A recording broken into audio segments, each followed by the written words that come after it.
The cold wind cut through Mary's shawl like a knife as she stood beside the fresh mound of dirt.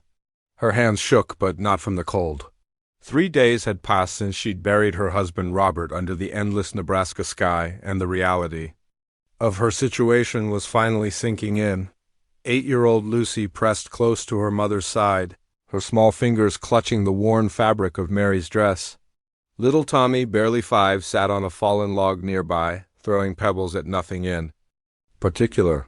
He didn't fully understand that Papa wasn't coming back.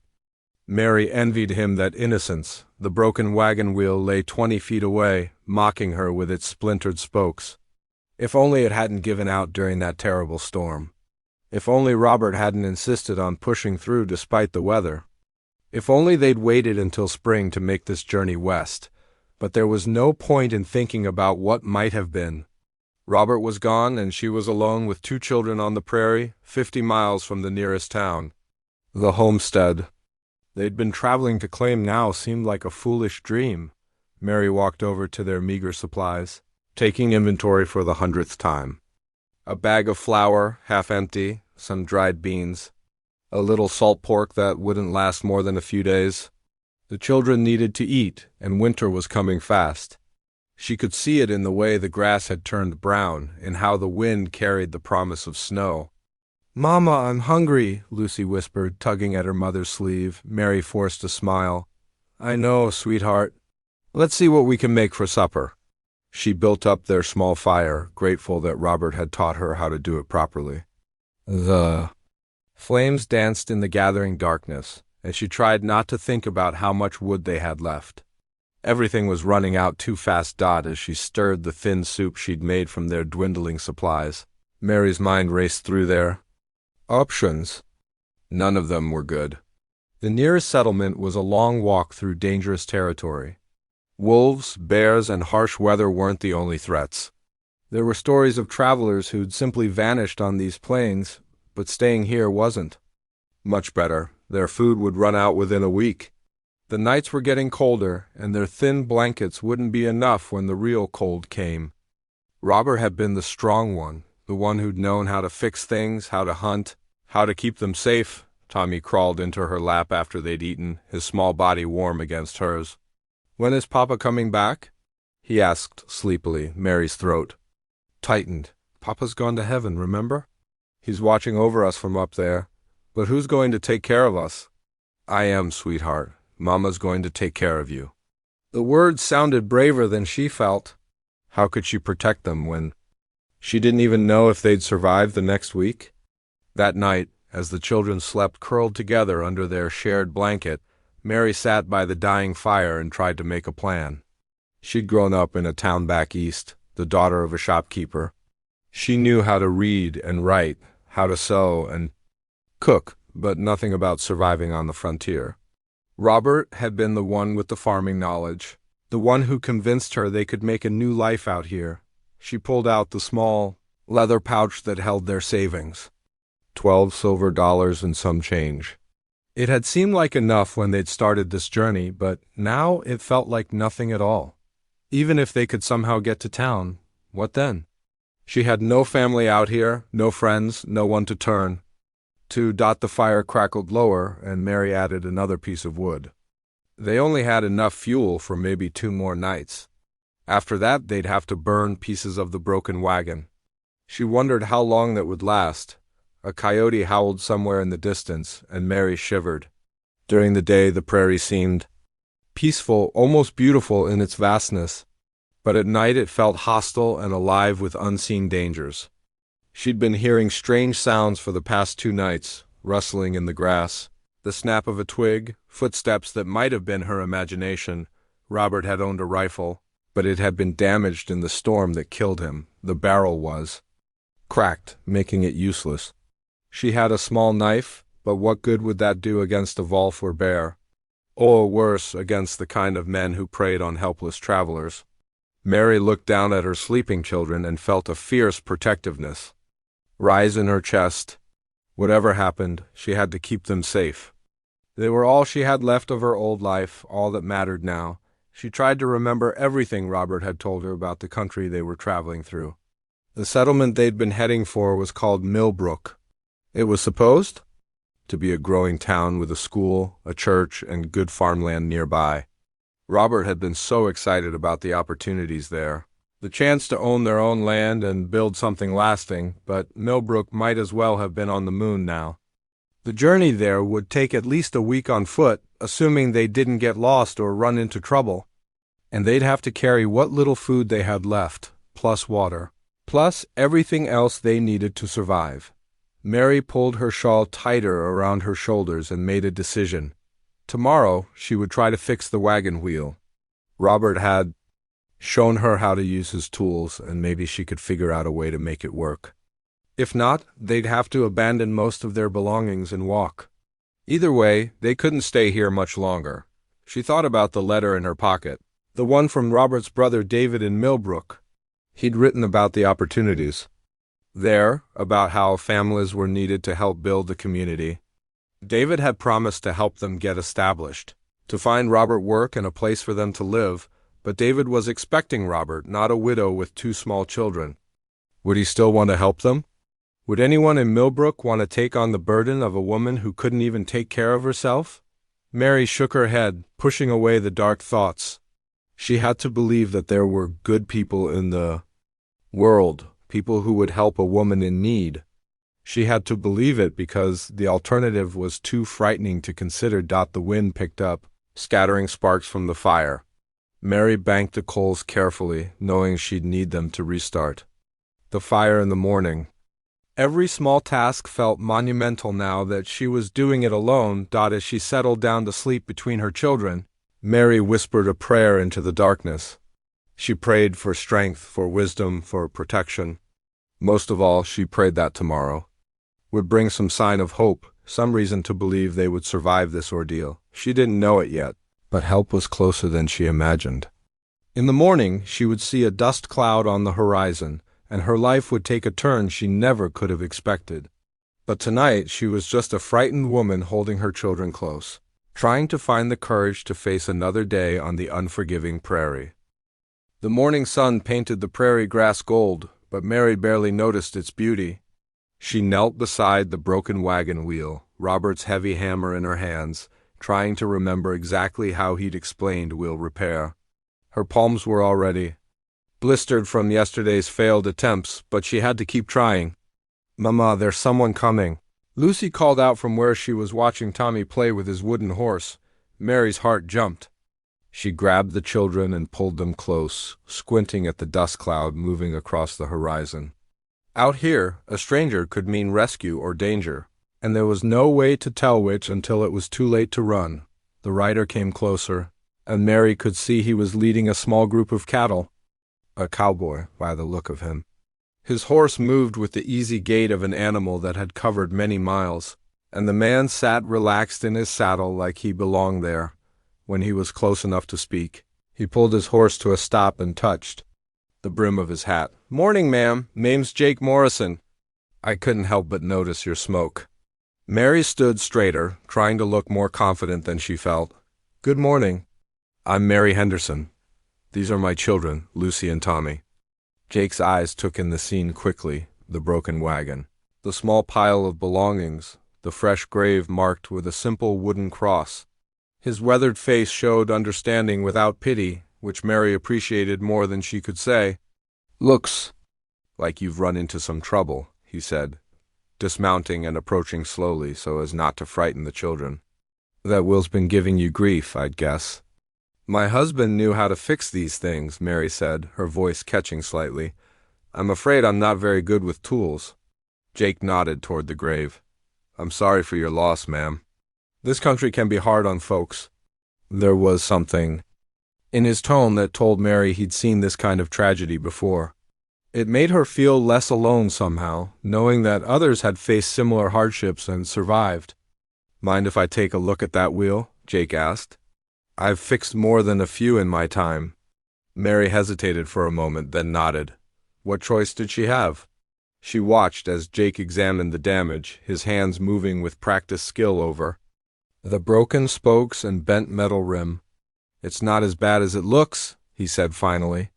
"A few of these spokes can be repaired, and I've got some rope that'll hold it together long enough to get you where you're going. Where might that be? A town called Millbrook, Mary replied. My husband's brother lives there. Jake's face brightened. Millbrook? That's exactly where I'm heading. Taking these cattle to winter pasture just outside town. It's about a week's ride from here. Mary felt a surge of hope, the first real hope she'd had since Robert died. You know the way? Know it. Like the back of my hand. Been making this trip twice a year for the past 5 years. Jake pulled some tools from his saddlebags. Tell you what, let me get this wheel fixed and maybe we can travel together. It's not safe for a woman and children to be out here alone. As Jake worked on the wheel, Mary found herself studying him. He was probably in his 30s, with sun-weathered skin and kind eyes that crinkled at the corners. His clothes were worn but clean, and he moved with the quiet confidence of a man comfortable in his own skin. Are you thirsty? Mary asked, feeling awkward but wanting to show some hospitality. I can make coffee. That would be mighty kind of. You, ma'am. Mary busied herself with the coffee pot, grateful to have something useful to do. As she worked, she could hear Jake talking quietly to the children, his voice patient and gentle. That's a fine horse you've got there, son, he was saying to Tommy, who had approached with his wooden toy. What's his name? Thunder, Tommy replied. Shyly, Papa made him for me. Thunder's a good name for a horse? I bet he's fast. Lucy, always more cautious than her brother, stayed closer to Mary, but watched Jake with curious eyes. Are you a real cowboy? She asked. Jake chuckled. I suppose I am. I take care of cattle and horses, live under the stars most nights. Does that make me a real cowboy? Do you fight bad guys? Tommy asked, his eyes wide with excitement. Not if I can help it, Jake replied seriously. A smart cowboy avoids trouble when he can. It's better to use your head than your fists. Mary appreciated that answer. She'd been worried about what kind of man Jake might be, but his gentle way with the children was reassuring. The coffee was ready, and Mary poured Jake a cup.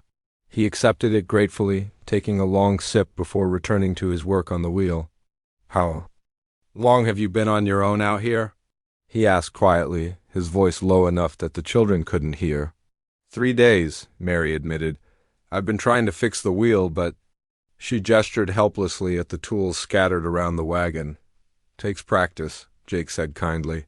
My pa taught me when I was just a boy, had to learn fast living on a ranch. Do you have family in Millbrook? Mary asked, curious about this. Stranger who was being so kind to them. Jake's expression grew distant. No family to speak of. I've got a small spread about 10 miles outside town. Nothing fancy, but it's mine. He paused in his work. What about you? You said your husband's. Brother lives there? Mary nodded. David Henderson. He wrote to us about opportunities in Millbrook, convinced Robert we could make a good life there. Her voice grew sad. Robert was so excited about farming his own land. David Henderson, Jake repeated thoughtfully. I know him. Good man. Runs the feed store in town. He's been wondering when you folks would arrive. Relief flooded through Mary. You know David? Sure do. He's been talking about his brother coming west for months. Ordered extra supplies, been preparing a place for you to stay until you got settled. Jake's face grew serious. He's going to be mighty sorry to hear about Robert. Mary felt tears. Prick her eyes. I don't know what to tell him. I don't know if he'll still want to help us now, that ... Now that what? Jake asked gently. Now that you're a woman who needs a helping hand? David's not that kind of man, ma'am. He'll want to help you and these children get settled, mark my words. Jake worked steadily as they talked, and Mary was amazed at how quickly he made progress. Within a few hours, the wheel was sturdy enough to travel on, held together with rope and reinforced with strips of metal from one of his saddlebags. That should get you to Millbrook, he said, wiping his hands on a rag. But I'd still like to travel with you if you're willing. This country can be unpredictable, and there's safety in numbers. Mary looked at her children, who were now playing quietly nearby, and made her decision. We would be grateful for your company, Mr. Morrison, and your protection. Jake smiled, the first real smile she'd seen from him. Just Jake will do fine. And the pleasure's all mine, ma'am. It'll be nice to have some company on the trail for a change. As they prepared to leave, Mary felt something she hadn't experienced since Robert's death: hope. This stranger had already shown her more kindness than she dared expect, and for the first time since her husband's passing, she began to believe they might actually make it to Millbrook safely. She didn't know it yet, but this chance meeting would change all their lives in ways none of them could imagine. The wagon wheels creaked steadily as they rolled across the prairie under a sky so blue it hurt to look at. Mary sat on the driver's bench, reins in her hands, while Jake rode alongside on his horse. It had been a week since he'd found them, and already their small group had settled into a comfortable rhythm. Every morning, Jake would scout ahead while Mary got the children ready for the day. He'd return with news of the trail ahead, sometimes bringing fresh water from a hidden spring or wild berries he'd found along the way. In the evenings, he'd help set up camp and tend to his cattle while Mary prepared their simple meals. The children had taken to Jake like ducks to water. Tommy followed him everywhere, asking endless questions about cowboys and cattle. Lucy, still cautious but warming up, had begun saving him pieces of her biscuits at breakfast. Mary watched these small interactions with a mixture of gratitude and something else she couldn't quite name. "Mama, look!"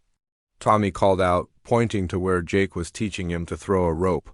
"I almost caught that rock." "That's wonderful, sweetheart," Mary called back, smiling despite the worry that constantly gnawed at her. The closer they got to Millbrook, the more uncertain she felt about their future. That evening, as they made camp beside a small stream, Mary found herself studying Jake as he worked. He moved with quiet efficiency, never wasting motion, never complaining about the extra work their presence created. She'd tried to help with the cattle, but he gently insisted she focus on the children instead. "You're already doing more than enough," he'd said when she'd protested. "Those young ones need their mama's attention more than I need help with a few cows." After supper, when the children had finally fallen asleep by the fire, Mary sat mending a tear in Lucy's dress. Jake sat across from her, cleaning his rifle with practiced movements. The silence between them had become comfortable over the past week, but tonight it felt different somehow. "Mary," Jake said suddenly, his voice quiet in the darkness. "Can I ask you something?" She looked up from her sewing. "Of course." "What are you planning to do when we reach Millbrook? I mean, after you see David?" Mary's hand stilled on the fabric. It was the question she'd been dreading, the one that kept her awake at night. "I honestly don't know," she admitted. David was expecting Robert. He was expecting a man who could work, who could help build the town. "I don't know what use he'll have for a widow and 2 children. Jake was quiet for a long moment. "You're stronger than you think, you know. This past week, watching you care for those children, keep them safe and fed and hopeful, ... That takes a special kind of strength." Mary felt her cheeks warm. "I'm just doing what any mother would do." "No," Jake said firmly. "You're doing what a good mother would do. There's a difference." He set down his rifle and leaned forward slightly. "I've been thinking about something, and I'd like to run it by you." Something in his tone made Mary's heart beat faster. "What is it?" Jake was quiet for so long that Mary began to wonder if he'd changed his mind about speaking. When he finally looked at her, his expression was serious but kind. "I've been alone for a long time," he said slowly. "Built my ranch from nothing, worked hard to make it profitable. But a ranch needs more than just one person to make it a real home. It needs a family." Mary's sewing forgotten in her lap, she stared at him. "Jake, what are you saying?" "I'm saying that I'd like to ask you to marry me." The words came out in a rush, as if he'd been holding them back for days. "I know it sounds crazy. We barely know each other. But I've seen enough this past week to know what kind of woman you are." Mary's mouth opened, but no words came out. Of all the things she'd expected him to say, this wasn't one of them. Jake continued, speaking faster now. "I'm not talking about love, Mary. I know you loved Robert, and I respect that. I'm talking about partnership. A practical arrangement that would benefit both of us." He gestured toward the children. "Lucy and Tommy would have a home, security, a man to protect them. And I'd have a family, someone to help build something lasting." Jake, Mary began, but he held up a hand. Let me finish, please. I know it's a lot to ask. I know you didn't come west looking for a husband. But think about it. What options do you really have? Even if David helps you get settled, what then? You'd need work, a place to live, someone to watch the children. Out here, a woman alone faces challenges that ... He trailed off, not wanting to frighten her. Mary knew what he wasn't saying. She'd heard the stories about what happened to women who had no protection on the frontier. Some found work in saloons or worse. Others became dependent on charity, never knowing if they'd have food for their children from one day to the next. My ranch isn't much, Jake continued, but it's growing. I've got a small house, enough land for crops and cattle. Lucy could go to school in Millbrook, and Tommy could learn to work the land if he wanted. They'd never go hungry, never be cold. In winter, Mary looked over at her sleeping children, their faces peaceful in the firelight. What kind of life could she really give them on her own? How could she protect them from all the dangers that waited in an uncertain future? You're a good man, Jake, she said quietly. Any woman would be lucky to have you. But I don't know if I can be what you need. I don't know if I can be a wife to someone I barely know. Jake's expression softened. I'm not asking you to be anything you're not. Mary, I'm asking you to be exactly who you are, a mother who puts her children first, a woman who doesn't give up when things get hard. That's all I need. But what about you? Mary asked. Don't. You want more than just a practical arrangement? Don't you want someone who could love you the way a wife should? Jake was quiet for a moment, staring into the fire. I learned a long time ago that love isn't something you can count on. But respect, partnership, caring for each other, those things can be built. Maybe they're more solid than love anyway. Mary felt tears prick her eyes. There was something sad in his voice, some old hurt that made her want to comfort him. But she also heard sincerity, honesty, and a quiet strength that reminded her of Robert in some ways. I need time to think, she said finally. Jake nodded. Of course. Take all the time you need, but Mary? He waited until she looked at him. I want you to know that if you say yes, I'll do everything in my power to make sure you and the children are safe and happy. I may not be able to promise you love, but I can promise you that. That night, as Mary lay awake listening to the sounds of the prairie, her mind raced with possibilities and fears. Jake's proposal had caught her completely off guard, but as she thought about it, she realized it made a kind of sense. She needed security for her children, and he needed a family. It wasn't the romantic love she'd shared with Robert, but maybe it could be something else. Something solid and lasting. The question was whether she had the courage to take such a leap of faith, with a man she'd known for only a week. But as she looked at her children sleeping peacefully beside her, she knew she'd do whatever it took to give them a future. Even if it meant marrying a stranger who offered safety in exchange for partnership, tomorrow she would have to give Jake an answer. Tonight she could only pray she'd make the right choice. The morning after Jake's proposal, Mary woke to find him already up, quietly tending to his cattle in the early light. She watched him from her bedroll, noting the careful way he moved so as not to wake the children. He hadn't mentioned his proposal. Again, hadn't pressed her for an answer, but she could feel the weight of his words hanging between them. "Mama, I'm cold," Lucy whispered. Snuggling closer to her mother, Mary wrapped her arms around her daughter, grateful for the distraction. "Let's get the fire going and make some breakfast." "What would you like today?" "Pancakes," Tommy said suddenly. Wide awake at the mention of food, Mary smiled. "I'll see what I can do." As she prepared breakfast, Jake returned from checking his cattle. He caught her eye and nodded politely, but she could see the question there. She looked away, focusing on the pan in her hands. "Morning, Jake," Tommy called out, running to him with his usual enthusiasm. "Can you teach me more rope tricks today?" "After we get moving," Jake replied, ruffling the boy's hair. "We want to make good time today. There's a river crossing ahead that can be tricky if we don't reach it before afternoon." Mary felt a flutter of nervousness. "Dangerous?" "Not if we're careful," Jake assured her. "But the water's been running high this year. We'll need to take it slow." As they broke camp and got back on the trail, Mary found herself watching Jake more closely than before.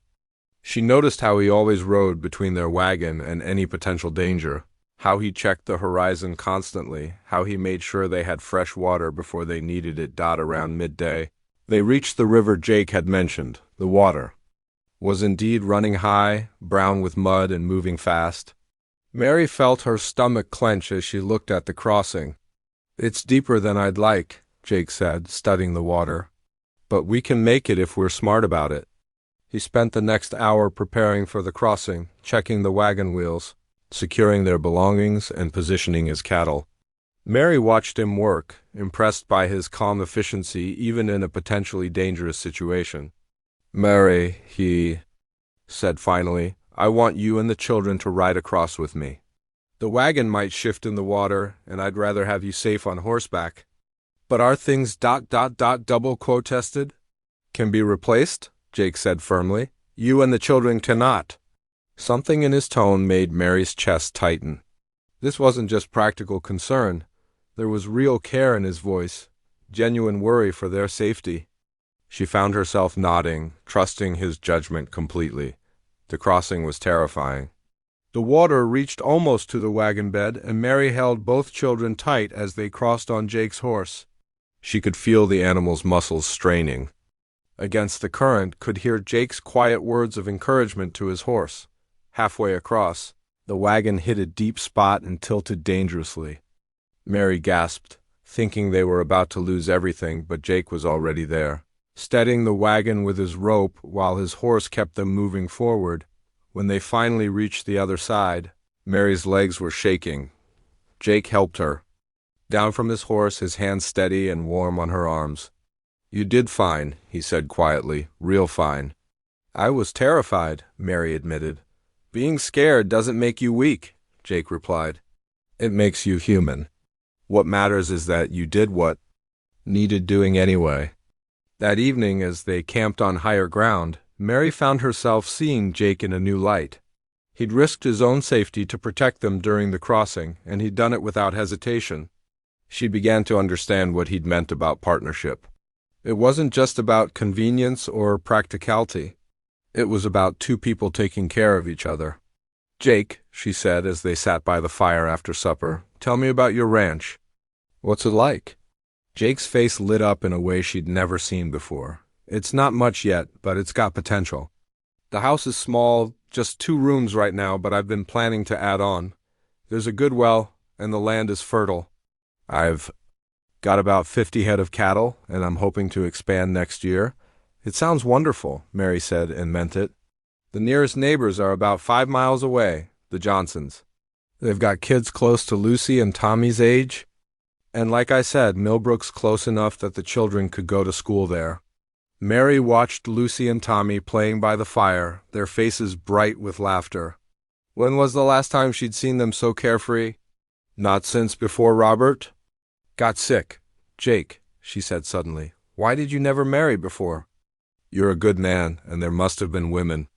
Jake was quiet for a long moment. "There was someone once. Back in Texas, before I came north, we were engaged, but she decided ranch life wasn't for her. Sod she couldn't live. Somewhere so lonely, so far from civilization."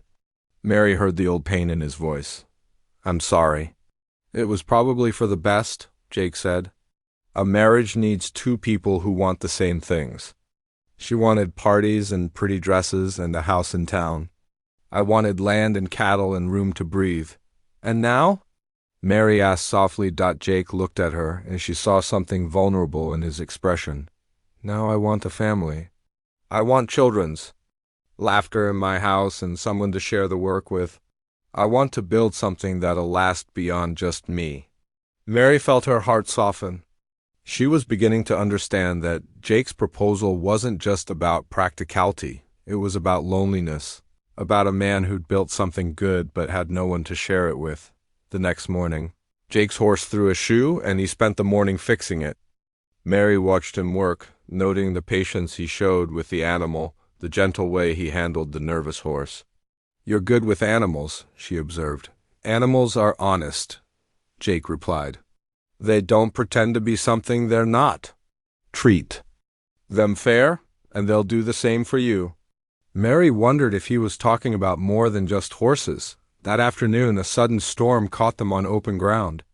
The rain came down in sheets, and the wind nearly knocked Mary off the wagon seat. Jake immediately rode closer, shouting over the noise. "There's a grove of trees ahead. We can shelter there." But before they could reach the trees, lightning struck close by, spooking the wagon horses. Mary felt the reins jerk from her hands. As the horses reared and bolted, Jake was beside the wagon in seconds, leaning from his saddle to grab the runaway horses' bridles. Mary watched in amazement as he brought them under control, his skill and courage preventing what could have been a disaster when they finally reached shelter. Mary was shaking, not from cold, but from the realization of what could have happened. Jake helped her down from the wagon, and she found herself in his arms, trembling with delayed fear. "It's all right," he said quietly. "You're safe. The children are safe." Mary looked up at him, seeing the concern in his eyes, feeling the strength of his arms around her. In that moment, she realized something important had changed. This wasn't just about needing his protection anymore. She was beginning to care about him, to see him not as a stranger offering convenience, but as a man who'd already become part of their family. "Jake," she whispered, "I think I'm ready to give you my answer." He looked down at her, hope and fear warring in his expression. "And?" Mary took a deep breath, knowing she was about to change all their lives. "Yes," she said simply. "Yes, I'll marry you." The smile that spread across Jake's face was worth all the uncertainty she still felt. They might not have love yet, but they had something just as valuable: trust, respect, and the promise of a future built together. The sight of Millbrook rising from the prairie made Mary's heart race with a mixture of excitement and fear. After 2 weeks on the trail, the small town looked like paradise. Wooden buildings lined the main street, smoke curled from chimneys, and she could even see children playing in a schoolyard. "There it is," Jake said, riding up beside their wagon. "Home." Mary glanced at him, still getting used to the idea that this quiet, steady man would soon be her husband. They'd agreed to marry as soon as they reached town, but now that the moment was here, she felt butterflies dancing in her stomach. "Mama, look at all the houses!" Lucy exclaimed, bouncing on the wagon seat. "Are we really going to live here?" "Yes, sweetheart," Mary replied, smoothing her daughter's hair. "This is our new home." Their first stop was the feed store, where David Henderson was supposed to be working. Mary's hands shook as Jake helped her down from the wagon. What would she tell Robert's brother? How would she explain that she was marrying a stranger instead of mourning her husband? The bell above the door chimed as they entered, and a man with Robert's same brown eyes looked up from behind the counter. David was older than Robert had been, with gray threading through his beard, but the family resemblance was unmistakable. "Can I help you?" he asked, then stopped, his eyes widening. "Mary? Is that really you?" "Hello, David," Mary said softly. "It's good to see you." David came around the counter, his eyes searching her face and then looking past her, obviously expecting to see Robert. When he saw only Jake and the children, his expression grew concerned. "Where's Robert?" he asked quietly. Mary's throat tightened. He passed away 2 weeks ago. Pneumonia. We were caught in a storm and he got sick. David's face crumpled with grief. "Oh, Mary, I'm so sorry. Robert was ... He was a good man." "A good brother." They stood there for a moment, sharing their loss, while Jake waited respectfully nearby with the children. Finally, David noticed him. "This is Jake Morrison," Mary said, finding her voice. "He helped us get here safely, and we're going to be married." David's eyebrows shot up, and Mary could see him trying to process this information. "Married? But Robert just... I mean, it's only been ... "I know how it must sound," Mary said quickly. "But David, I was alone out there with 2 children. Jake offered us protection and a home. It's a practical arrangement." Jake stepped forward, extending his hand. "Mr. Henderson, I know this is sudden, but I want you to know I'll take good care of your sister-in-law and the children. I have a ranch outside town, and I can provide for them." David shook Jake's hand, studying his face carefully. "I know you," he said slowly. "You're the fellow with the spread north of here. You've been buying supplies from me for years? Yes, sir?" "I'm hoping to expand my operation, and I could use a family." David looked between them, then at the children who were watching this adult conversation with wide eyes. "This is a lot to take in," he said finally. "But Mary, if this is what you want, then I'll support you. Robert would want you and the children to be safe and happy." Mary felt tears prick her eyes. "Thank you, David. That means more to me than you know." "Now," David said, his tone becoming more businesslike, "let's get you folks settled. Jake, I assume you'll want to have the ceremony soon." "If Mary's agreeable, we thought tomorrow," Jake replied. "Give her time to rest and prepare?" David nodded. "I'll speak to Pastor Williams. He can perform the ceremony at the church. And Mary, you and the children can stay with me and my wife. Tonight we've got room, and Ruth's been looking forward to meeting you." That evening, as Mary sat in David's comfortable parlor watching Lucy and Tommy play with David's children, she felt a strange sense of unreality. Tomorrow she would be Mrs. Jake Morrison, wife to a man she'd known for only 2 weeks. "Are you having second thoughts?" David asked quietly, sitting down beside her. Mary considered the question. "I'm scared," she admitted. "But not of Jake. He's a good man, David. He saved our lives, and he's been nothing but kind to us. I'm scared of of forgetting Robert. Of the children forgetting him." David's expression softened. "Mary, love isn't like a pie that gets smaller when you cut more pieces. Having feelings for Jake won't make you love Robert any less. And those children will never forget their father, you'll make sure of that. Do you think I'm doing the right thing?" Mary asked. "I think you're doing what you need to do to survive and to protect your children," David replied. "That's what Robert would want. He'd want you to be happy, Mary. He'd want you to have a good life." The next morning dawned clear and bright. Mary, dressed in her best dress, a simple blue cotton that had been her Sunday dress back east. Ruth Henderson had lent her a small bouquet of wildflowers, and Lucy had picked additional flowers to weave into her mother's hair. "You look beautiful, Mama," Lucy said, standing back to admire her work. "Thank you, sweetheart." Mary knelt down to hug her daughter. "Are you happy about Mr. Jake becoming your new papa?" Lucy nodded solemnly. "He's nice to us." "And he makes you smile, did he?" Mary realized with surprise that Lucy was right. Despite everything they'd been through, Jake did make her smile. He had a quiet sense of humor and a gentle way of looking at the world that she found comforting. The ceremony was simple, held in the small wooden church with David and Ruth as witnesses. Pastor Williams spoke about marriage being a partnership, about two people joining together to face life's challenges. As Mary repeated her vows, she looked into Jake's eyes and saw sincerity there, and kindness, and something that might grow into love given time. When Jake slipped the simple gold band onto her finger, a ring he'd bought that morning from the general store, Mary felt a sense of rightness she hadn't expected. This wasn't the passionate romance she'd shared with Robert, but it was something solid and real. "You may kiss your bride," Pastor Williams said. Jake's kiss was gentle and brief, more like a promise than a declaration. But it was enough after the ceremony. They had a simple meal at the hotel, then Jake loaded their few possessions into his wagon. It was time to go to their new home. The ranch was everything Jake had promised. Small, but well-maintained, with a sturdy house and good land stretching to the horizon.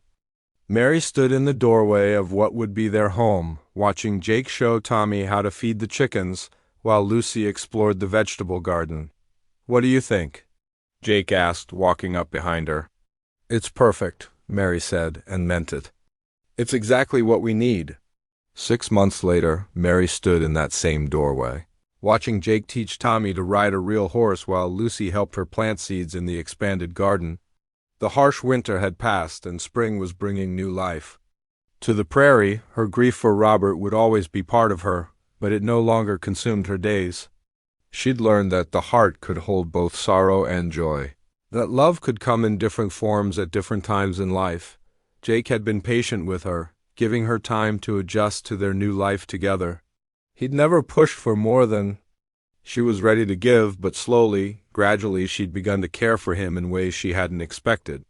It wasn't the same as what she'd felt for Robert, but it was real and growing stronger every day. "Mama," Lucy called out. "Come see how big the corn is getting," Mary smiled, wiping her hands on her apron. "Coming, sweetheart," as she walked toward her family, for that's what they were now. A real family. Mary reflected on the journey that had brought them here. She'd lost everything on the prairie, but she'd also found something she'd never expected, a second chance at happiness. A man who'd shown her that love didn't always come like lightning. Sometimes it came like sunrise, slowly and gently, warming everything it touched. The prairie wind carried the scent of wildflowers and the promise of rain. Mary breathed it in deeply, knowing she was finally home.